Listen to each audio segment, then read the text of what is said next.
Hi everyone, it's Sue here with Wellness Wednesday, and today I want to talk with you about low back health.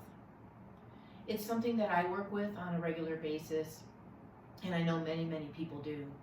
So let me ask you, do you have really terrific low back health where you can live your life and go through your activities without really any issues?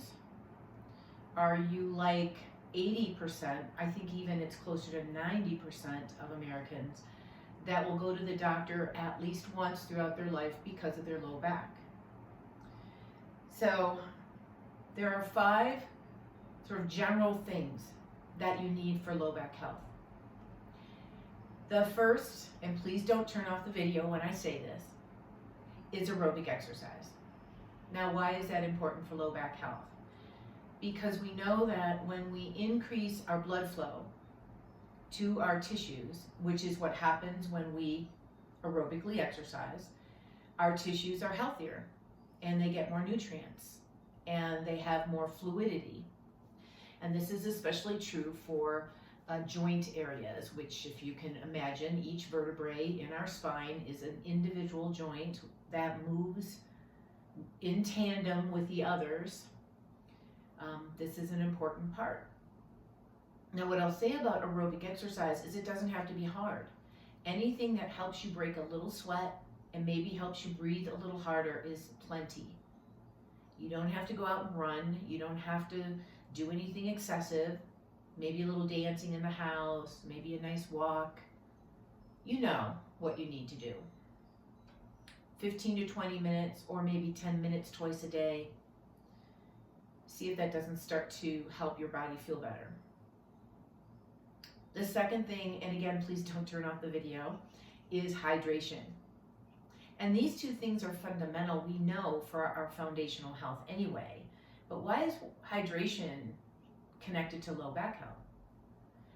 Well, we know that if our tissues are hydrated, they function better, just in general.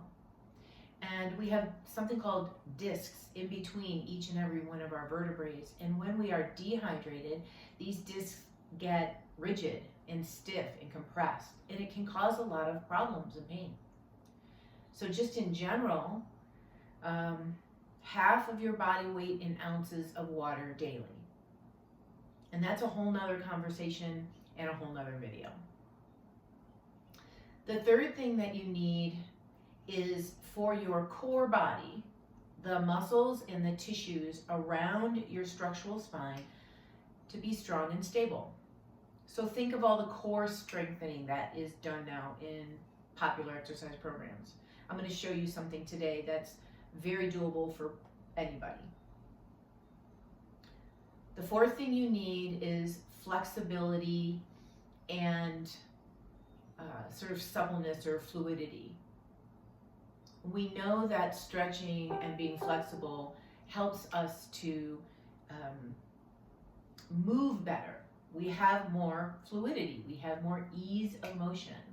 And that is true for your spine also. If your spinal tendons and muscles around the spine are tight and tense, they're not going to move well, which creates another set of pain and stiffness issues. And the final thing I'll mention is your spine's range of motion. We have built in mechanically 6 ranges of motion and any combination of those 6. And I will show you as we get into the little demonstration part of the video what those things are. We typically don't only move in those 6 ranges, we move in combinations of them, just being human and on 2 legs, right? And so typically what I see happen is when somebody has any kind of back issue, they limit their range of motion because they think that that's going to actually prevent them from getting injured. And in some cases it might be if you have a specific functional issue, structural issue going on. But in general, that's not true. If you're tight or weak, that's not usually true. And the last thing I'll mention about this, there's so many things I can talk about, is that if you get chronic back pain or if you get intermittent back pain, and you've not seen a medical professional, I would highly recommend that you do that, just to rule out anything structural, anything systemic that might be going on. So that said, let me show you 3 things, all of which you can do lying on your back. I would ideally recommend it being on a firm surface, not on a bed, so that you can get feedback, and you'll see why. Okay? So come down onto your back, or maybe just watch the video first so you can see what's going to happen. The very first thing I want you to do is bend your knees and notice where you are in space. So you can see that I have a pretty big lift in the back of my body. That's my, what I'll call, natural lower back curve. And if I take my hip bones and I move my hip bones backward, you'll see my back flattens to the floor. That's called a posterior tilt. Some people, depending on what's going on with their back, that feels really good to them. Other people, not so much. And then if I go the opposite way, if I take my hip bones and I move them away from the floor or down, my back arches way up off the floor. You can see I can slide my whole arm under there. That's called an anterior tilt. And again, some people will feel really good doing that, and some people will not. Most of us have a place where we like to live in the middle. So, just to get started, take a breath, and as you exhale, draw your lower back to the floor, go into that posterior tilt, and then inhale, arc your back off the floor, go into your anterior tilt, and move back and forth like that 3 to 5 times. Try really hard not to use your legs. Use your breath and the activity or the musculature around this area of the body that's moving. And you might notice yourself that when you get to a certain point, like the end point of either one of these, you might feel a little discomfort. So that's a little indication to you that you don't want to go that far. Okay, now find a place in the middle. And I'm going to call that your neutral spine. You're not all the way flat down. You're not all the way arched up. You're somewhere in the middle. This is where your back lives. Okay? Now the very first thing I want you to do is you can put your hands on your belly, or you can put your fingers right on your hip points. And I don't want you to move these areas. This whole area is going to stay really steady. And you're just going to lift one leg up and put it down, and lift the other leg up and put it down. That's a very simple movement pattern. And what I want you to notice is, are you moving this middle part? If the answer is yes, please try it again without moving. And you want to keep your breath steady. Okay. Once we establish that, I want you to bring your legs up so that they're parallel to your floor. So my feet and my knees are level here to the floor, and my knees are stacked up over my hips. Now this alone might be plenty for you, and that's all you want to do. You take 3 breaths or so, and then you rest down. If you come here and you immediately arch your back, you need to tighten your stomach and bring yourself back into what we'll call your neutral position. Don't push your back to the floor, because then that changes the whole dynamic. So think neutral, bracing. You can hold this, okay? That's the next level up. The third level up is we're going to take the legs in this position, and we're going to take our hands right in front of the legs. And again, without moving the torso, we're going to gently press the hands and the legs into each other. This is called an isometric contraction. What's happening is all the muscles in your torso are bracing against the resistance of your hands and feet, or hands and legs pushing into each other. And you stay for maybe 3 breaths, and then you come down and you rest. One of those 3 levels should actually be a nice place for you to warm up. I'm going to call it that. So either lifting the legs one at a time, holding the legs steady without doing anything, or pressing. Now, if you've got a little bit more ability and you want to strengthen yourself more, there's one more level. So hands here, back on your legs, You're going to push into the left hand and the left leg and stretch your right arm and your right leg apart. The further down to the floor you go, the harder. Keep pushing the left hand and the left leg into each other without moving anything. This is considered bracing against a larger resistance. Come back together. Right hand into the right leg. Reach the left arm and the left leg apart. So this is a isometric contraction. Nothing's moving really, and you're holding it. And then come back together and rest. Now what I would say about all of that is we started from the very easiest and then we progressively moved up. Okay?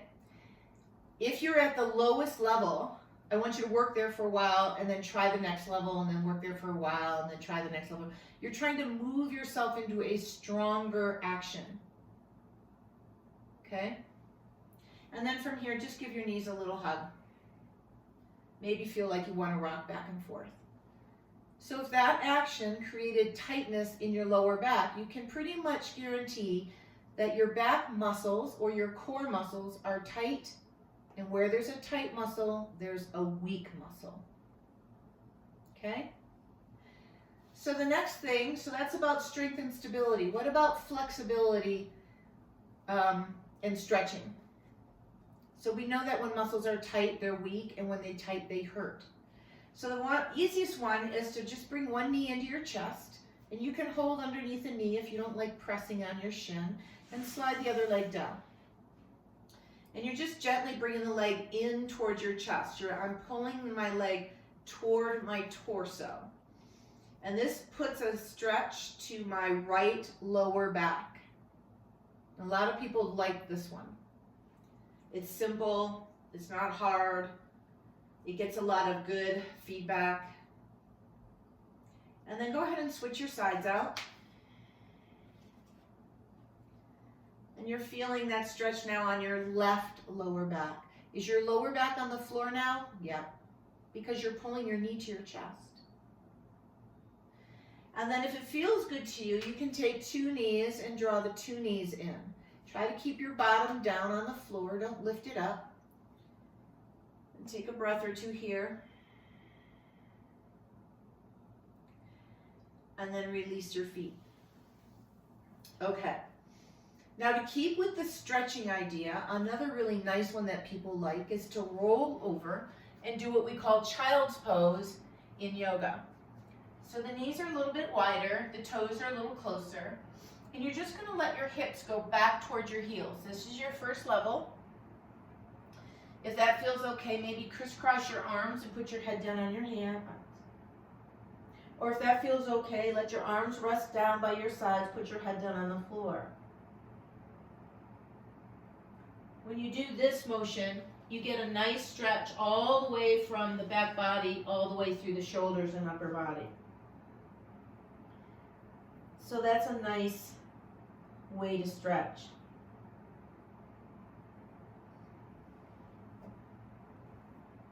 All right, the next one I want to show you is actually about range of motion. So I want to talk to you about the different ranges of motion that our back does. Okay, so if I'm sitting here and I'm straight up and down, I'm in what's called extension. I'm not moving at all. I'm in a neutral position. If I round my back, I'm in what's called flexion. Most of us do this when we reach for something. If I arch my back, it's called hyperextension or backbending. If I twist or turn to one side, that's called rotation, and either right and left. And then the last one is lateral movement, right and left. Flexion, extension, right and left rotation, right and left lateral. And we do a combination of those things on a regular basis. We don't walk around the house and stop what we're doing and round our back straight on to reach for something on the floor. It's usually rounding and reaching, and so you're rotating at the same time.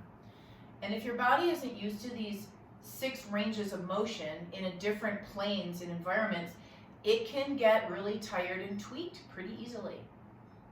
And a lot of the things I hear people say about low back is, you know, I didn't really do anything. I just bent down to pick up a pencil off the floor and right? So this last movement I'm going to give you is a movement that's really healthy for the spine, but a lot of people are afraid of it. Let me tell you that when my back starts to bother me, forward flexion, leaning forward, is the absolute worst thing my body wants to do. And having extension to a slight back bend is actually what my body wants to do. And that's a whole nother conversation in itself too. So all of the exercises I've pretty much given you are lying down on your back, except for the one that you're on child's pose on your knees. All right, so thinking about this pelvic tilt again, this thing we did in the beginning, I'm going to move my arms out of the way. You can do the same, or you can put your arms down. I'm just going to move my arms out of the way so you can see what I'm going to do. And on your exhale, I want you to draw your back to the floor, so you're in a posterior tilt, and then I want you to lift your bottom off the floor. Now, if you've got back tightness or any kind of discomfort, your lift is going to be super low to the floor, and that's fine. And then lower it back down. I would repeat this many times, exhaling towards the floor, lift your pelvis up, and you might notice, wow, the second time I can go up a little bit higher and lower down. So you can do that in a very, what we'll call static way, but I'm going to show you a dynamic way that I think works really well for the back. So your arms are coming down. And as you inhale, I want your arms to go up and your hips to come up at the same time. And as you exhale, bring your arms down and your hips down. And that's all it is. You're moving on your breath. The inhale floats your arms and hips up. And the exhale floats your hips and arms down. Don't worry about how high you go. Your body will do it naturally. And if there's a little bit of discomfort, that's not a bad thing. But don't push it into any area of pain or any area of real resistance. And just take your time. And I would do maybe 4 or 5 of these. So let's do one more.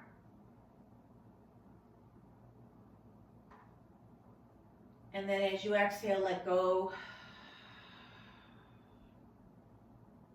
Alrighty. The last thing I want to show you is we could hook it to the stretch. Left leg's down, right leg's in. Remember this one? We did this as a stretch.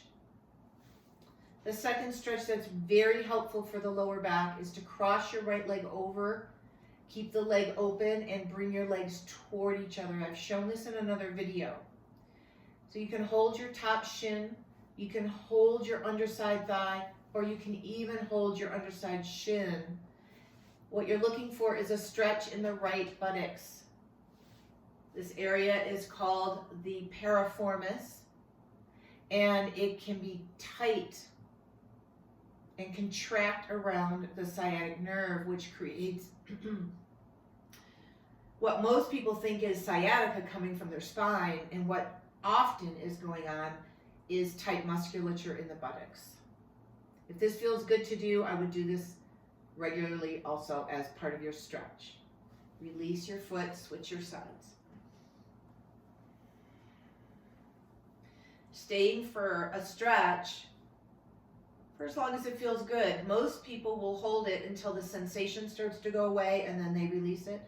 So 20 seconds is a nice average. 3 to 5 breaths is a nice average.